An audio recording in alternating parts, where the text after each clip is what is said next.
Mari kita berdoa dalam nama Bapa dan Putra dan Roh Kudus. Amin. Allah telah membangkitkan Dia pada hari yang ketiga dan memperkenankan Dia menampakkan diri bukan kepada seluruh bangsa, melainkan kepada saksi-saksi yang telah ditunjuk Allah guna bersaksi bahwa siapa saja yang percaya kepadanya akan mendapat pengampunan dosa melalui namanya. Amin. Mari kita mendengarkan katekese sejenak.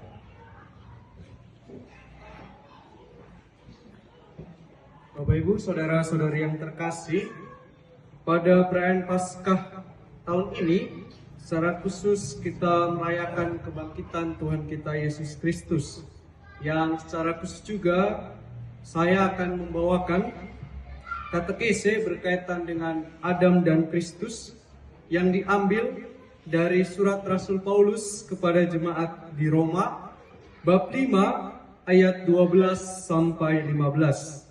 Sebelum saya melanjutkan ke katekesinya, saya akan membacakan surat Rasul Paulus. Bacaan dari surat Rasul Paulus kepada jemaat di Roma.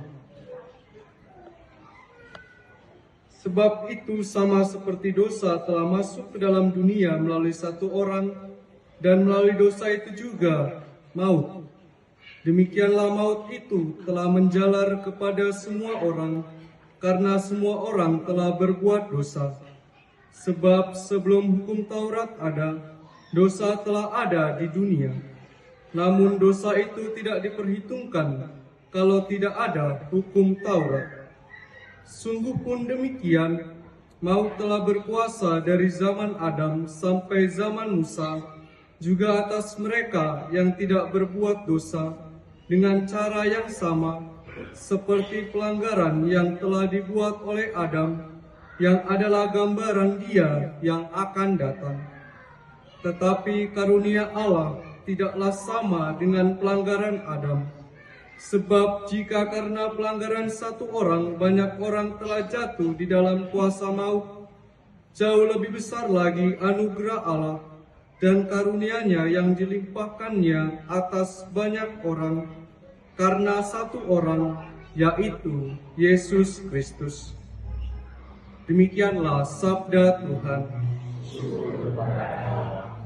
Saudara-saudari yang terkasih, dalam surat Rasul Paulus kepada jemaat di Roma, Paulus menyatakan bahwa dosa masuk ke dalam dunia melalui satu orang, yakni Adam.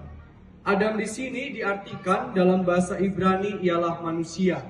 Jadi Adam bukan pertama-tama diartikan sebagai laki-laki, tetapi dalam bahasa Ibrani diartikan sebagai manusia. Arti lainnya juga dalam bahasa Ibrani ialah tanah atau debu. Arti yang lainnya ialah tanah atau debu. Kalau diartikan secara umum, Adam artinya ialah manusia yang berasal dari tanah atau dari debu. Ketika manusia dikatakan berasal dari tanah atau debu, maka dikatakan juga manusia itu merupakan makhluk yang rapuh, makhluk yang mudah jatuh, dan butuh kekuatan dari Allah. Makanya dalam kisah penciptaan, Allah menghembusi rohnya agar manusia itu dapat hidup. Kekuatan dari Allah inilah yang membuat manusia itu dapat hidup dan senantiasa memuliakan Allah. Dan akibat dari dosa, yang kita ketahui bahwa Adam itu jatuh dari dosa ialah maut yang menjalar kepada semua orang karena semua telah berbuat dosa.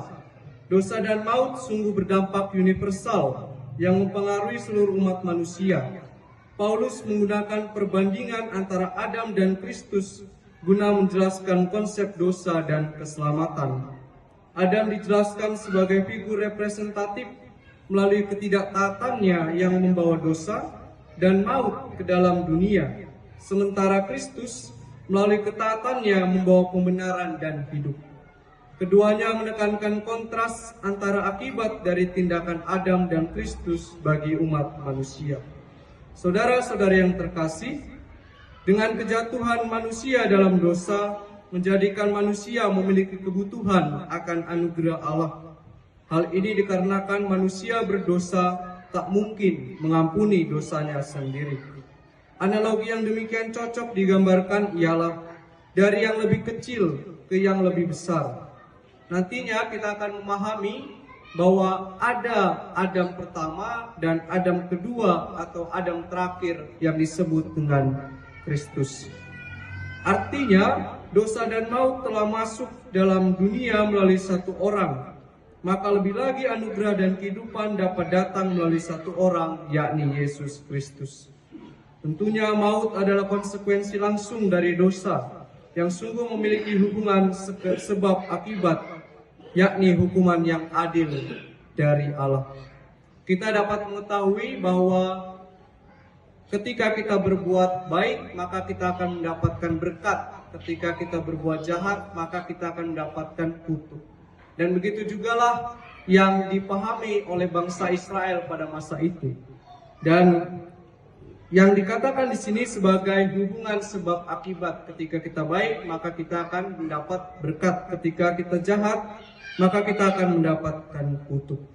Saudara-saudari yang terkasih, Paulus menegaskan bahwa dosa bukan hanya pelanggaran terhadap hukum tertulis, melainkan kondisi eksistensial manusia di bawah kuasa dosa dan maut. Hal ini sungguh berkenaan dengan Adam sebagai gambaran dia yang akan datang, yakni Adam pertama merupakan gambaran dari Adam kedua, yakni Kristus, yang membalikkan akibat dari dosa Adam dan membawa kehidupan baru bagi umat manusia.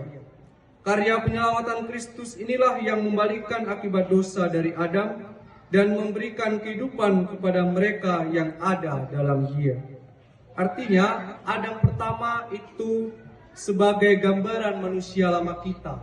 Kemudian Adam kedua itu sebagai gambaran manusia baru setelah kita mengalami kebangkitan dari Kristus. Saudara-saudari yang terkasih, Paulus melalui suratnya ini hendak membangun fondasi bagi doktrin pembenaran oleh iman. Hal ini sungguh jelas bahwa manusia mati dalam dosa, tetapi diselamatkan oleh kasih karunia melalui iman dalam Kristus. Keselamatan Kristus bukan hanya pembebasan dari maut, tetapi juga pemulihan hubungan kita dengan Allah yang telah rusak. Pemulihan inilah yang sungguh menempatkan keselamatan dalam konteks rencana Allah yang lebih besar untuk membaharui seluruh ciptaan. Saudara-saudari yang terkasih, kebangkitan Kristus yang kita rayakan hari ini menandakan bahwa kuasa maut telah dikalahkan.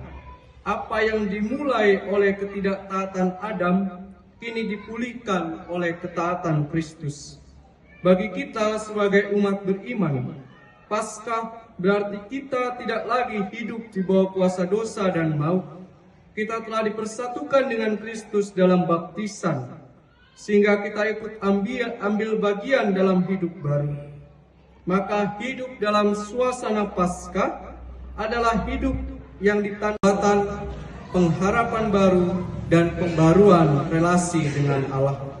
Kita dipanggil untuk meninggalkan manusia lama kita dengan segala kejatuhan, kebobrokan, kejahatan, dan lain sebagainya, dan mengenakan manusia baru kita dalam Kristus. Kita diajak untuk senantiasa hidup dalam Kristus.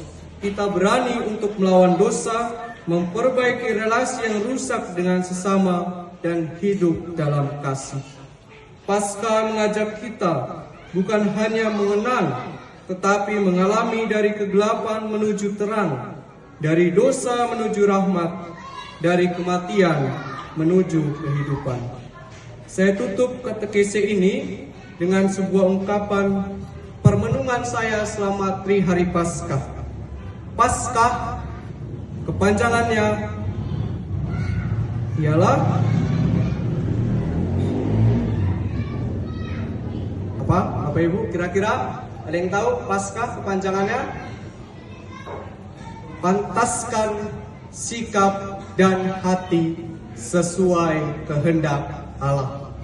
Apa tadi? Pantaskan sikap dan hati sesuai kehendak Allah. Kita ulangi bersama ya. Paskah, pantaskan sikap dan hati sesuai dengan kehendak Allah. Kita tutup katekese ini dengan doa. Mari kita siapkan hati kita untuk berdoa. Marilah berdoa. Allah Bapa yang penuh kasih, kami bersyukur atas Yesus Kristus yang wafat dan bangkit bagi kami. Engkau tidak membiarkan kami tinggal dalam dosa dan maut, melainkan mengangkat kami kepada hidup yang baru. Bantulah kami meninggalkan manusia lama dan hidup sebagai ciptaan baru dalam Kristus, agar kami menjadi saksi kasih dan pengharapan-Mu setiap hari. Demi Kristus Tuhan kami. Amin. Dalam nama Bapa dan Putra dan Roh Kudus. Amin. Terima kasih.